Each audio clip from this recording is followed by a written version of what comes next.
Bismillahirrahmanirrahim.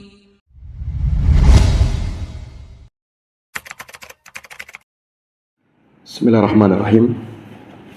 Assalamualaikum warahmatullahi wabarakatuh.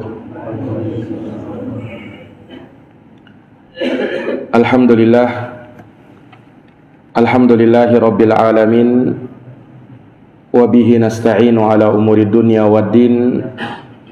Ashhadu an la ilaha illallah wahdahu la syarikalah, ilahul awwalina wal akhirin. Wa ashhadu anna Muhammadan abduhu wa rasuluhu shadiqul amin.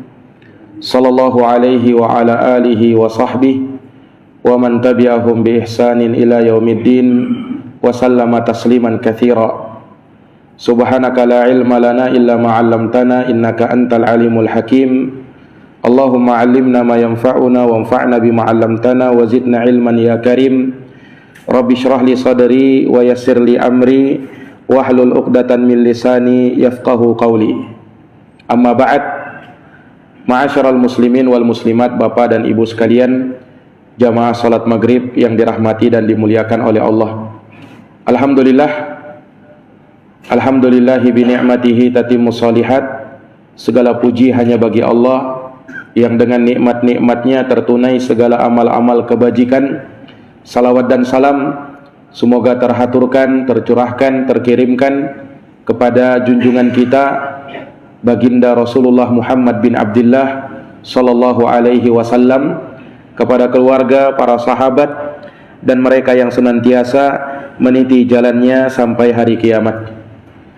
Bapak dan Ibu sekalian yang dirahmati oleh Allah, di malam hari yang berbahagia ini dengan taufik dari Allah, kembali kita dapat melanjutkan pembahasan dari tafsir surat At-Tariq, di mana kita telah membaca dan menjelaskan awal-awal ayat dari surat ini.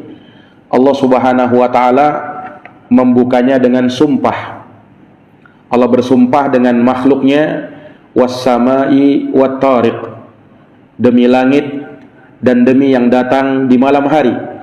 Wa ma adraka mat-tariq, tahukah kamu apa itu sesuatu yang datang di malam hari? An-najmut tsaqib, itulah bintang yang sangat terang benderang, yang cahayanya sangat terang sekali. Nah, telah kita jelaskan keagungan makhluk Allah Subhanahu wa taala yang disebut dengan as-sama, yaitu langit. Allah Subhanahu wa taala menciptakannya dengan sangat menakjubkan, dan dia adalah makhluk terbesar yang bisa kita lihat dengan dua mata kepala kita sendiri, yaitu langit Allah Subhanahu wa taala. Maka karena keagungan makhluk tersebut, Allah memakainya untuk bersumpah, was-samai, demi langit. Kemudian Allah sebutkan bintang sebagai penyerta langit, di mana Allah Subhanahu wa taala menghiasi langit dengan bintang-bintang. Nah, maka Allah berfirman wat-tariq, demi at-tariq, di mana at-tariq yang dimaksud di sini adalah bintang. Iya. Yang dia punya sifat, yang salah satu dari sifatnya adalah dia mengetuk. Yakni bintang tersebut menimbulkan suara seperti ketukan pintu. Nah, yang ini Allah Subhanahu wa taala terangkan dan terbukti di zaman sekarang, ya, melalui penelitian sebagian orang yang menelitinya, bahwasanya di antara bintang-bintang tersebut dia bisa mengeluarkan suara ketukan. Iya. Dan bintang ini juga dari makhluk Allah Subhanahu wa taala yang luar biasa. Allah Subhanahu wa taala menciptakan bintang-bintang tersebut dalam jumlah yang sangat banyak. Tidak ada seorang pun dari kita yang mampu untuk menghingganya, karena saking banyaknya bintang-bintang tersebut, kita sulit untuk menghitungnya. Nah, dan dari bintang-bintang tersebut ada yang sifatnya diam, dan dari bintang itu ada yang sifatnya bergerak. Dari bintang-bintang tersebut ada yang dia sendirian, dan ada yang dia berkumpul membentuk rasi bintang yang sangat indah, sebagaimana yang kita bisa saksikan. Maka Allah Subhanahu wa ta'ala bersumpah dengan bintang karena keluarbiasaan penciptaannya. Ternyata Allah Subhanahu wa ta'ala menciptakan di luar planet bumi ada lagi planet-planet yang lain. Ada bintang-bintang yang sangat indah, yang sangat luar biasa. Maka Allah bersumpah dengannya. Dan dimaklumi bersama bahwa bintang-bintang itu Allah Subhanahu wa ta'ala ciptakan untuk 3 perkara. Allah ciptakan bintang dengan fungsi 3 perkara. Nah, itu yang dijelaskan oleh Allah Subhanahu wa ta'ala di dalam Al-Quran. Di antaranya di dalam surat Al-An'am ayat 97. Dalam surat Al-An'am ayat 97, Allah Subhanahu wa ta'ala berfirman, wa huwallazi ja'ala lakumun nujuma litahtadu biha fi dhulumatil barri wal bahr. Kata Allah Subhanahu wa ta'ala, dialah Allah yang telah menjadikan untuk kalian an-nujuma, bintang-bintang yang sangat indah. Untuk apa? Litahtadu biha, agar dengan bintang-bintang tersebut kalian bisa menjadikannya sebagai petunjuk arah. Fi dhulumatil barri wal bahr, di dalam kegelapan-kegelapan di daratan maupun di kegelapan-kegelapan lautan. Jadi ini salah satu fungsi bintang. Dia sebagai petunjuk arah.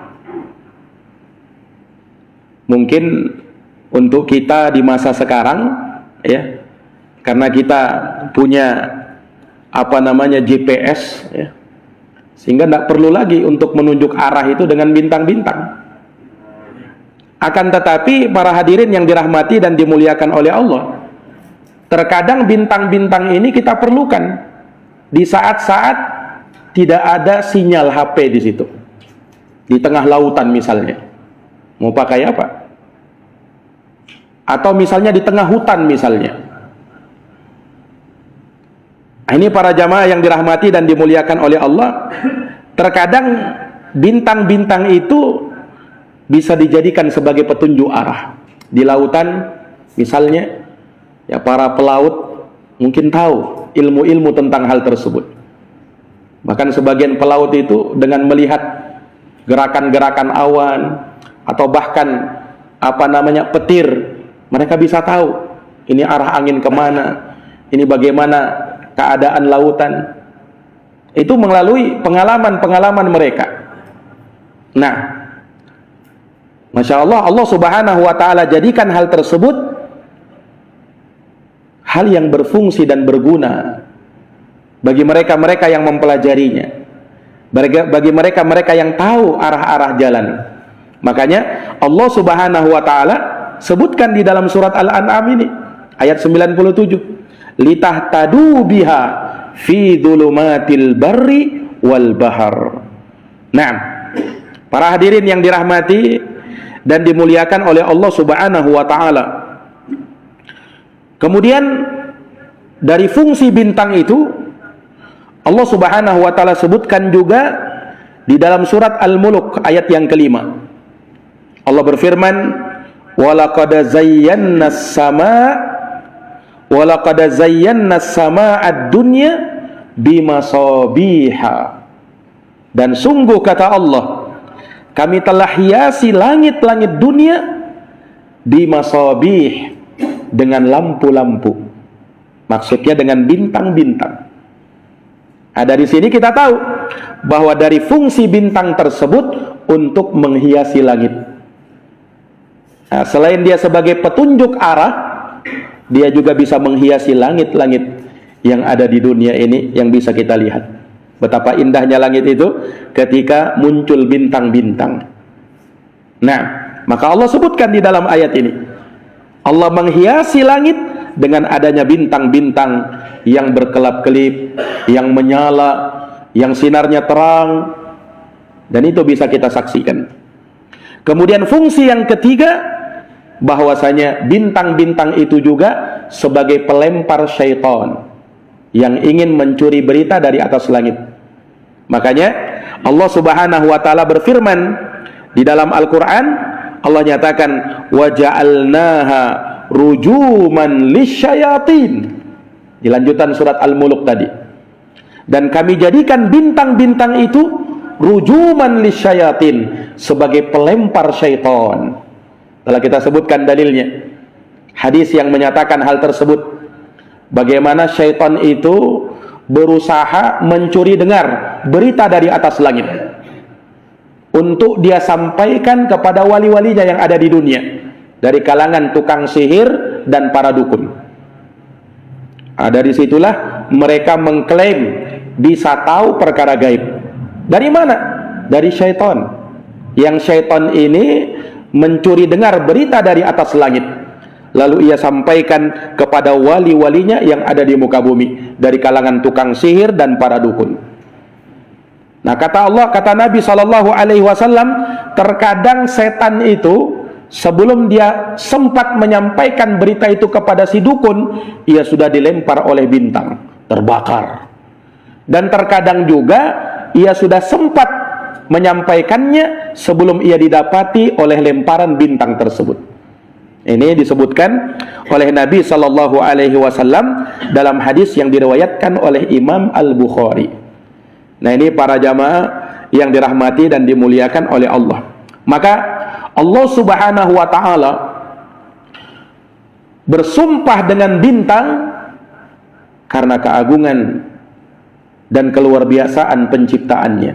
Was-samaa'i wat-thariq, demi langit dan demi yang datang di malam hari. Kita tahu bersama yang datang di malam hari itu sangat banyak. Naam, datang di malam hari kegelapan, datang di malam hari bulan, datang di malam hari mungkin ada sebagian hewan-hewan yang keluar di malam hari. Selain bintang-bintang, maka butuh Allah menjelaskan apa itu yang datang di malam hari. Makanya Allah Subhanahu wa taala di ayat yang kedua mempertanyakan apa itu at-thariq, supaya kita tahu, supaya kita paham.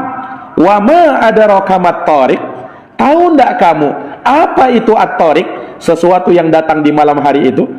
An-najmus tsaqib, itulah bintang yang bersinar dengan sangat terang. Nah, ini para jamaah yang dirahmati dan dimuliakan oleh Allah Subhanahu wa taala. Perhatikan. Ini Allah Subhanahu wa taala bersumpah dengan makhluknya. Dan Allah buka surat ini dengan sumpah. Yang namanya sumpah itu kan untuk menekankan, untuk menegaskan. Kalau kita bersumpah demi Allah, berarti kita bermaksud untuk menekankan pembicaraan kita, untuk lebih meyakinkan ucapan kita, bersumpah dengan itu. Biasanya kalau orang sudah bersumpah, tidak main-main itu. Betul-betul dia berkata seperti itu. Nah, di sini Allah Subhanahu wa taala bersumpah. Untuk menekankan apa? Untuk menekankan ayat yang keempat dari surat At-Thariq. Disinilah Allah Subhanahu wa taala ingin tegaskan untuk memperlihatkan ayat yang keempat ini. Dari sana kita bisa tahu betapa besarnya, betapa luasnya kandungan yang terdapat di ayat yang keempat surat At-Thariq. Kenapa? Karena Allah bersumpah untuk menyampaikan ini. Allah tegaskan dengan sumpah untuk memberitakan perkara ini. Berarti penting kan? Ini para jamaah yang dirahmati oleh Allah.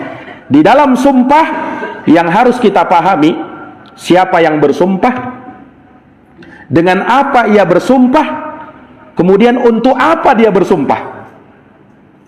Perhatikan dalam surat At-Thariq ini, yang bersumpah siapa? Allah Subhanahu wa ta'ala, ya kan? Karena Allah yang berfirman. Ketika Allah mengatakan was-samaa'i wat-thariq, yang bersumpah berarti Allah. Allah bersumpah demi langit dan demi bintang yang bersinar terang. Terus Allah Subhanahu wa taala bersumpah dengan apa? Dengan dua makhluknya yang besar tadi, langit dan bintang. Terus untuk apa Allah bersumpah? Untuk menegaskan ayat yang keempat ini. Ini para jamaah sekalian. Terus apa bunyinya ayat yang keempat? Allah Subhanahu wa taala berfirman, "In kullu nafsin lamma 'alaiha hafiz." In kullu nafsin lamma 'alaiha hafiz. Kata Allah Subhanahu wa taala, setiap orang, setiap manusia pasti ada penjaganya. Inilah yang Allah ingin tekankan. Setiap manusia, siapapun dia, mau laki, mau perempuan, mau kaya, mau miskin, mau pejabat, rakyat biasa, siapapun dia, padanya ada hafiz. Hafiz itu artinya penjaga. Setiap dari kita ada penjaganya. Ini para jamaah yang dirahmati oleh Allah. Ini ayat masih bersifat global kan. Kita masih bertanya-tanya, penjaga apa maksudnya? Siapa penjaganya? Apa yang dia jaga? Ini ayat masih bersifat global. Makanya butuh penafsiran.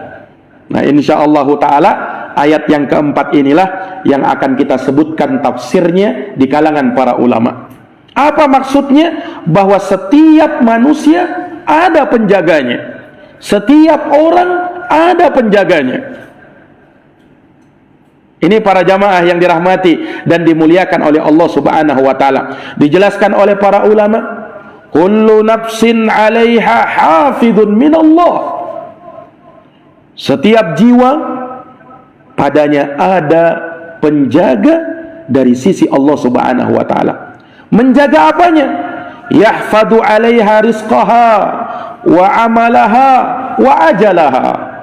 Yang mana dia menjaga rezekinya hamba tersebut, amalnya hamba tersebut, dan ajalnya hamba tersebut dijaga dari sisi Allah Subhanahu wa ta'ala. Ini kan perkara yang sudah Allah tetapkan kan. Yang Allah tetapkan itu butuh dijaga.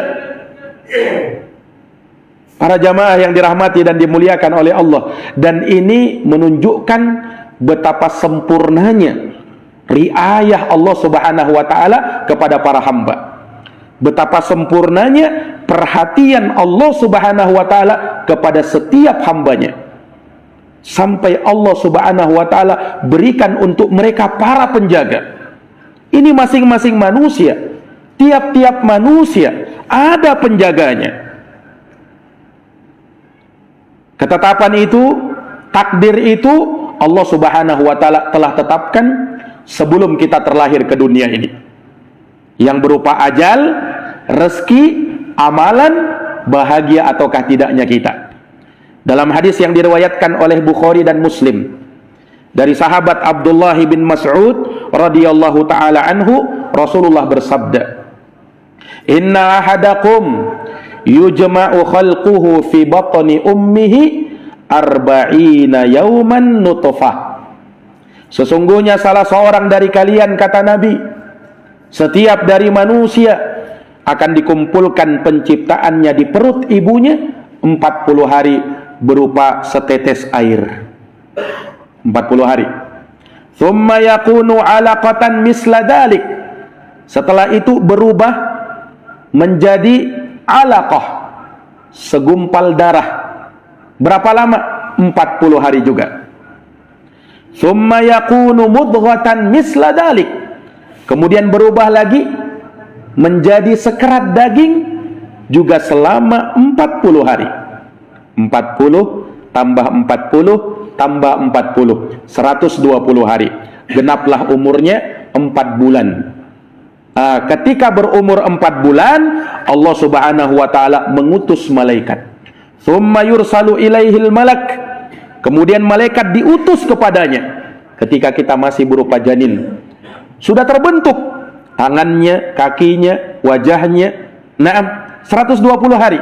Walaupun masih ada pembentukan-pembentukan yang lain, tapi di situ sudah ditiupkan ruh padanya. Fayanfakhu fihi ruh, ditiupkan ruh padanya. Wa yu'maru bi arba'i kalimat.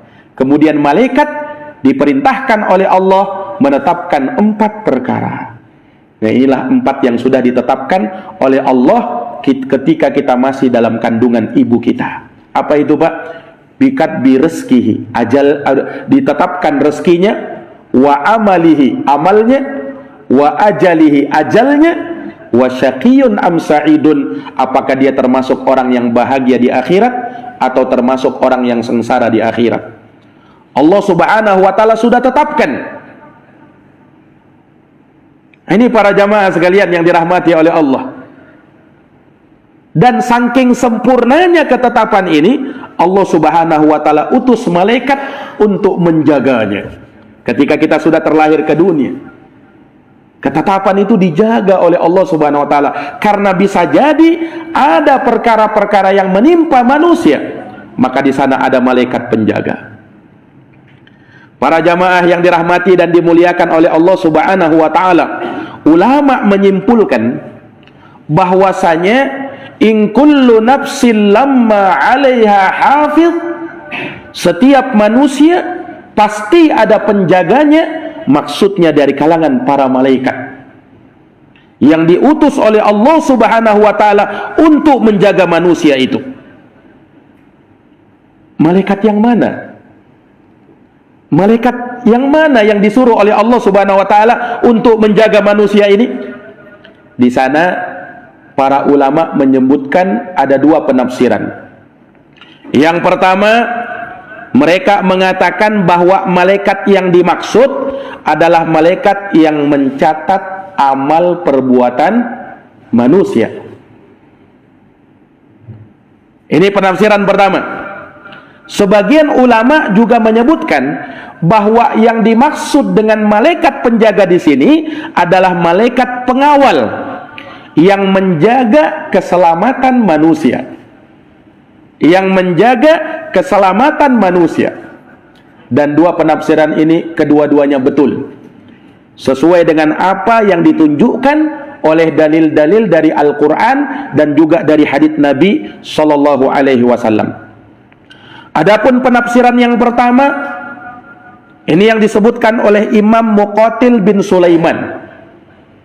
Kata beliau, minal malaikah yaktubuna hasanatihi wa sayyiatihi, yaitu para malaikat yang mereka ditugaskan oleh Allah mencatat semua kebaikan-kebaikan manusia dan semua keburukan-keburukan manusia.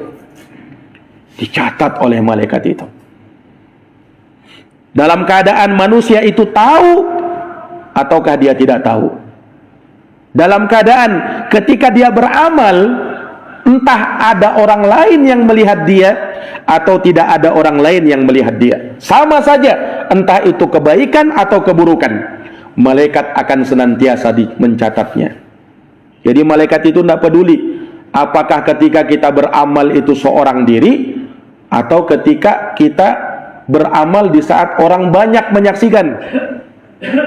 Demikian pula malaikat akan catat dosa kita, akan catat maksiat kita, baik kita bermaksiat disaksikan oleh orang atau kita bermaksiat sembunyi-sembunyi. Dilihat oleh malaikat, dicatat oleh malaikat Allah Subhanahu wa taala tanpa kurang sedikit pun juga. Inilah para jamaah yang dirahmati dan dimuliakan oleh Allah Subhanahu wa taala. Dari sanalah seseorang itu, kata para ulama, sangat dianjurkan kalau mau beramal kebaikan, kalau dia mampu beramal kebaikan dengan sembunyi-sembunyi, maka lakukanlah. Kenapa? Lebih menjaga keikhlasan dan lebih menjaga kemurnian hati kita di dalam melakukan amalan tersebut. Kecuali kalau amalan-amalan yang memang tidak bisa kita sembunyikan. Azan misalnya, tidak mungkin disembunyikan azan, mesti dinampakkan. Semakin besar suaranya semakin utama, karena itu memang syariat yang disunnahkan dan dianjurkan untuk ditampakkan. Demikian pula sholat berjamaah, tidak mungkin sembunyi-sembunyi sholat berjamaah. Ini amalan-amalan yang memang mesti ditampakkan. Haji dan umrah tidak mungkin disembunyikan. Itu nampak memang. Tapi kalau ada amalan-amalan yang mampu kita sembunyikan, maka lakukan dia. Sebab apa? Di samping lebih menjaga keikhlasan, di sisi lain kata para ulama, pahalanya lebih besar. Pahalanya lebih besar. Makanya tentang 7 golongan manusia itu yang dinaungi oleh Allah hari yang tiada naungan kecuali naungannya, salah satunya apa? Orang-orang yang dia berzikir kepada Allah dalam keadaan seorang diri. Tidak ada yang melihat dia, tidak ada yang tahu, sehingga berlinanglah air matanya. Kemudian juga warajulun tasaddaqa bisadaqatin fa'akhfaha, seseorang yang bersedekah dengan suatu sedekah, saking ikhlasnya dia dalam sedekahnya, tangan kirinya tak tahu apa yang disedekahkan oleh tangan kanannya. Menunjukkan keutamaan kan? Menunjukkan keutamaan.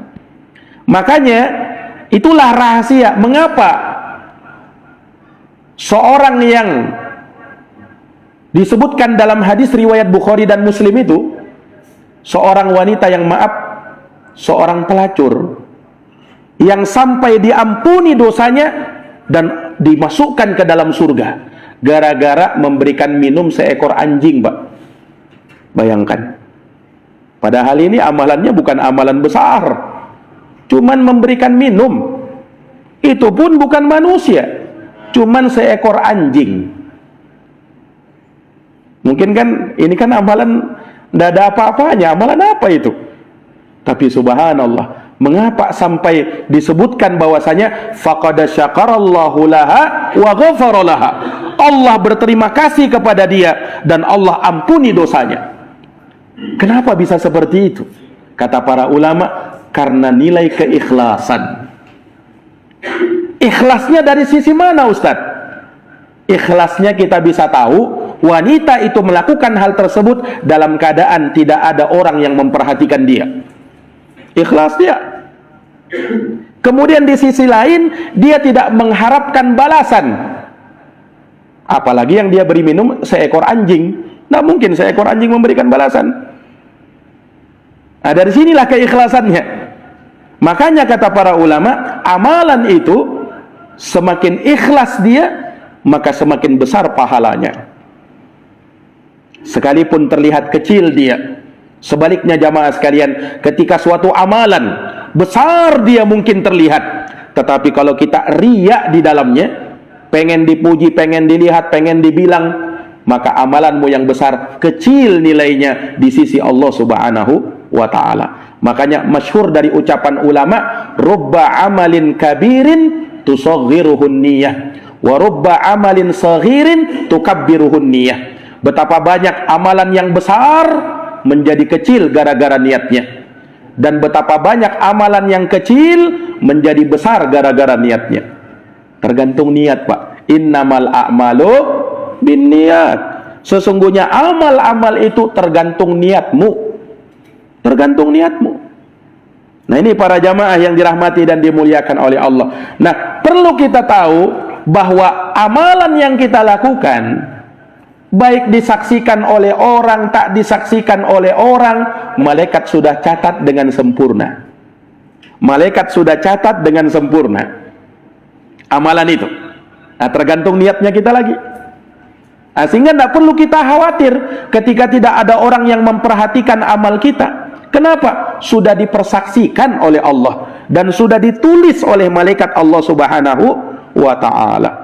Ini para jamaah yang dirahmati dan dimuliakan oleh Allah Subhanahu wa ta'ala. Nah, tentang malaikat-malaikat penjaga ini Allah Subhanahu wa ta'ala sebutkan di dalam surat Qaf ayat 18 yang mencatat amal perbuatan manusia. Allah berfirman, "Ma yalfidu min qaulin illa ladaihi raqibun atid." Tidak ada satupun kalimat yang terucapkan kecuali padanya ada malaikat raqibun atid. Nah, inilah yang kita kenal dengan malaikat raqib dan malaikat atid. Nah, itulah malaikat yang mencatat amal buruk, perbuatan, ucapan manusia. Ini para jamaah yang dirahmati oleh Allah. semua ucapan-ucapan kita, semua perbuatan-perbuatan kita tercatat secara detail oleh para malaikat itu. Tidak ada yang luput. Makanya kan disebutkan dalam Quran bagaimana penyesalan manusia di hari kiamat. Dia terheran-heran melihat catatan amalnya. Heran dia betapa detailnya malaikat itu mencatat. Allah ceritakan Pak di dalam Quran, ya. Allah Subhanahu wa taala berfirman dalam surat Al-Kahfi ayat 49. Kata Allah Subhanahu wa taala, "Wa wudi'al kitab," dan diletakkanlah catatan amal perbuatan manusia. "Fataral mujrimina musyfiqina mimma fi." Maka engkau melihat orang-orang yang bergelimangan dengan dosa, mereka takut terhadap apa yang tercatat di dalam buku catatan amal mereka. Mereka pun berkata, wa yaqulun ya wailatana, duhai betapa celakanya kami, katanya. Malihadal kitab, kitab apa ini, katanya. Buku catatan amal apa yang ada di hadapanku ini? La yughadiru saghiratan wala kabiratan illa ahsaha. Tidaklah dia menyisakan sesuatu yang kecil, tidak pula sesuatu yang besar, kecuali tercatat dengan detailnya. Dia heran, Pak. Apa yang dia lakukan, yang kecil, yang besar, yang dia sudah lupa dulu pernah melakukannya, tercatat itu. Inilah betapa amanahnya malaikat itu, mencatat semua amal perbuatan kita. Wa wajadu ma amilu hadira, dan mereka mendapati semua amal yang mereka kerjakan hadir di hadapannya, terpampang jelas di hadapannya. Wala yadhlimu rabbuka ahada, dan Tuhanmu sama sekali tidak mendolimi siapapun juga. Amal baikmu ditulis, demikian pula amal burukmu ditulis, tanpa kurang sedikit pun juga. Ini para jamaah yang dirahmati dan dimuliakan oleh Allah Subhanahu wa taala. Inilah nih yang kita sebut malaikat pencatat amal perbuatan manusia, Raqibun Atid, malaikat Raqib dan malaikat Atid. Adapun dengan penafsiran yang kedua, itu yang tadi kita sebut, yaitu malaikat-malaikat pengawal yang menjaga keselamatan manusia. Menjaga keselamatan manusia maksudnya dari apa? Dari segala yang membahayakan dia. Entah itu musibah-musibah, dari hal-hal yang bisa mencelakakan dia, adanya hewan buas misalnya yang ingin merenggut nyawanya, atau terjadinya kecelakaan, ya. Ada malaikat penjaga, Pak. Kecuali kata para ulama, orang-orang yang sudah datang ajalnya, malaikat sudah lepas tangan. Tapi kalau belum datang ajalnya, maka malaikat itu akan menjaga. Makanya betapa banyak terkadang ada orang kecelakaan, ya, hebat kecelakaannya, tapi bersamaan dengan itu dia masih selamat. Kenapa? Dijaga sama malaikat. Tapi kalau yang sudah datang ajalnya, maka malaikat angkat tangan sudah. Kenapa? Ajalnya sudah datang memang. Tapi kalau belum datang ajalnya, kenapa bisa selamat? Allah yang selamatkan dia dari penjagaan malaikat. Inilah yang disebut apa? Malaikat pengawal. Para jamaah sekalian, mungkin selama ini yang kita tahu kan malaikat yang ada dalam diri kita cuman malaikat Raqib dan Atid kan. Tapi ternyata ada malaikat lagi yang disebut dengan malaikat pengawal. Ustadz, mana dalilnya? Akan butuh dalil kan? Kalau kita mau sebutkan ada malaikat selain Raqib dan Atid, Allah Subhanahu wa taala sebutkan dalam surat Ar-Ra'd ayat 11. Dalam surat Ar-Ra'd ayat 11. Allah berfirman, "Lahu mu'aqibatun min baini yadayhi wa min khalfihi yahfazunahu min amrillah." Ini selain malaikat Raqib dan Atid. Allah berfirman, lahu mu'aqibatun, dan manusia itu mempunyai malaikat-malaikat penjaga, malaikat-malaikat pengawal yang menjaga secara bergiliran, kata Allah. Di mana? Min baini yadayhi wa min khalfih, di arah depan kita dan di arah belakang kita. Lihat, Malaikat itu ada di depan kita dan ada di belakang kita. Yahfadunahu min amrillah. Malaikat ini menjaga manusia itu dengan perintah dari Allah Subhanahu wa ta'ala. Ini jamaah sekalian. Jadi kalau malaikat yang nulis, yang mencatat amal perbuatan manusia itu di mana? Di kanan dan di kiri. Kalau malaikat pengawal di mana? Di depan dan di belakang. Ini para jamaah sekalian yang dirahmati dan dimuliakan oleh Allah. Berarti ada berapa malaikat dengan kita, Pak? Pada masing-masing kita? Ada 4 malaikat. Malaikat raqibun atid dan malaikat pengawal, penjaga, hafadzah namanya, yaitu di depan dan di belakang kita. Masing-masing dengan tugasnya masing-masing. Kalau malaikat raqibun atid, ini yang tugasnya mencatat amal perbuatan kita, semua ucapan kita dicatat oleh malaikat raqibun atid itu.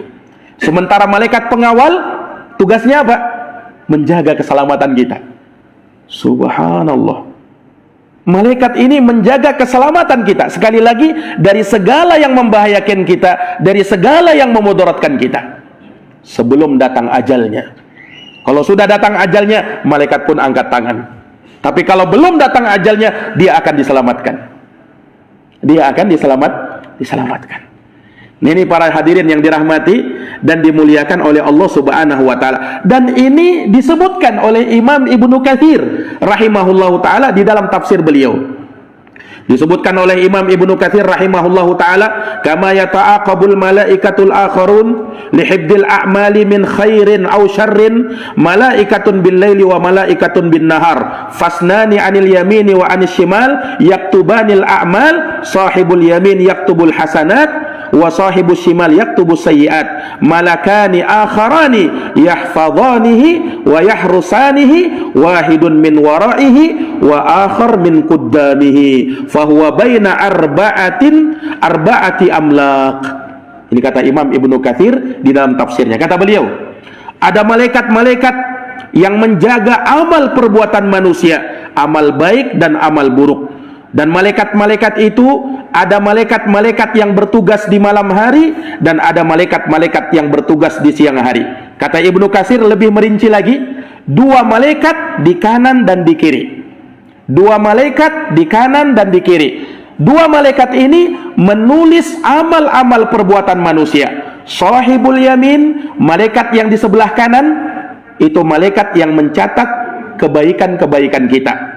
Kemudian wasahibus shimal, malaikat yang di kiri kita, yaktubus sayyiat, itu mencatat keburukan-keburukan yang kita lakukan.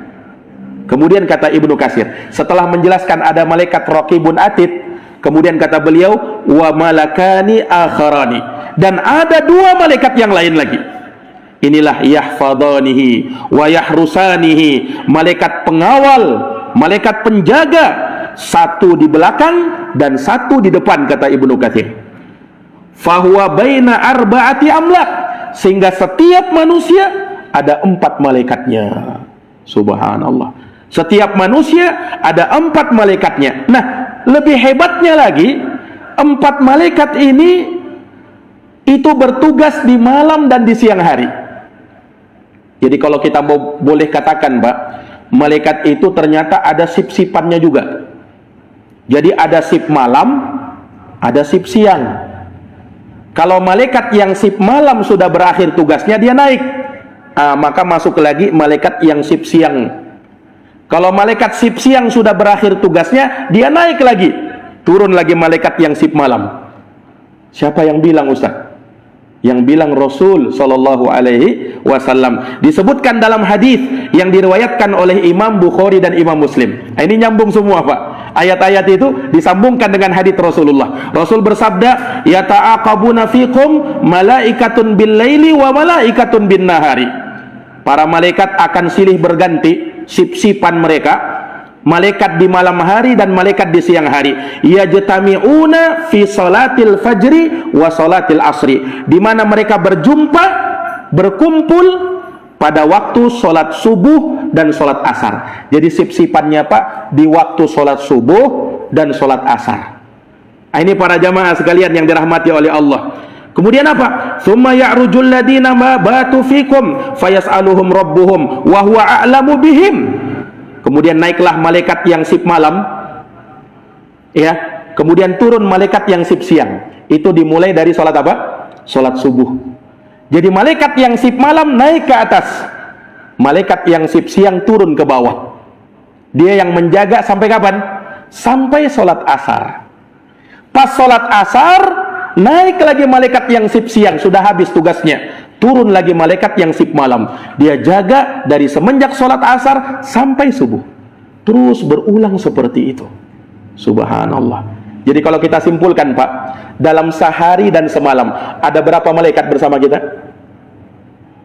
Ada berapa malaikat? Ada berapa? 8 malaikat. Karena ada malaikat siang 4 dan ada malaikat malam juga 4. Baru tahu, Pak? Subhanallah. Ini yang diberitakan oleh Allah Subhanahu wa taala dalam Quran dan juga dicocokkan di dalam haditsnya Rasul sallallahu alaihi wasallam. Subhanallah. Ini menunjukkan apa? Betapa perhatiannya Allah kepada kita. Di siang hari ada malaikat kita, di malam hari ada malaikat yang lain untuk menjaga kita. Subhanallah. Nah, maka Allah pun bertanya ketika malaikat di malam hari datang ke atas langit, kemudian mengabarkan apa yang dilakukan oleh hamba ketika ia tinggalkan. Allah tanya, apa yang dilakukan oleh hambaku ketika kau tinggalkan dia? Maka subhanallah, kalau orang pada waktu itu sholat subuh, maka malaikat mengabarkan, ya Allah, aku tinggalkan hambamu dalam keadaan dia sedang sholat subuh. Ketika sholat asar, Allah tanya lagi, kau tinggalkan hambaku dalam keadaan apa dia? Ketika kita sholat asar, maka malaikat melapor, ya Allah, aku tinggalkan hambamu dalam keadaan dia mengerjakan sholat asar. Tapi betapa celakanya, pada saat malaikat naik ke atas langit, kemudian mengabarkan, dilihat hambanya sedang tidur. Apa yang dikabarkan malaikat itu? Aku tinggalkan kepadamu ya Allah, hambamu dalam keadaan tidur dia. Nah, di sholat asar tidur lagi dia. Subhanallah. Padahal inilah di saat-saat malaikat itu melapor kepada Allah Subhanahu wa taala. Makanya disitulah kita disuruh perintah sholat subuh, dan di situ kita disuruh diperintahkan sholat apa? Sholat asar. Dan dari sini juga kita tahu keutamaan sholat subuh dan keutamaan sholat asar. Kenapa, Pak? Itu sholat yang apa? Dilaporkan oleh malaikat kepada Allah Subhanahu wa taala. Makanya dalam sholat subuh, Pak, perhatikan, wa Qur'anal fajri, inna Qur'anal fajri kana masyhuda. Dan sholat subuh, kata Allah, sesungguhnya sholat subuh itu masyhuda. Apa masyhuda? Disaksikan oleh malaikat. Kenapa? Malaikat di waktu malam naik ke atas langit mengabarkan kepada Allah Subhanahu wa taala tentang amalan yang dilakukan di waktu subuh. Kalau dia sholat subuh, malaikat kabarkan dia sedang sholat subuh. Demikian pula sholat asar. Makanya sholat asar disebut sebagai apa? Sholatul wusta, sholat pertengahan. Makanya Allah berfirman, hafidhu ala sholawat, jaga sholat-sholat kalian, wassolatil wusta, dan jaga pula sholat wusta. Ulama tafsir mengatakan sholat wusta, sholat pertengahan, maksudnya sholat asar. Sholat asar. Makanya kan subuh, zuhur, tengahnya apa, Pak? Asar. Maghrib baru isya. Kenapa dikhususkan sholat asar? Karena sholat asar ini sholat yang istimewa. Bukan artinya sholat yang lain tidak istimewa, tapi di antara sholat-sholat itu ada nilai-nilainya yang lebih. Sholat subuh yang paling utama.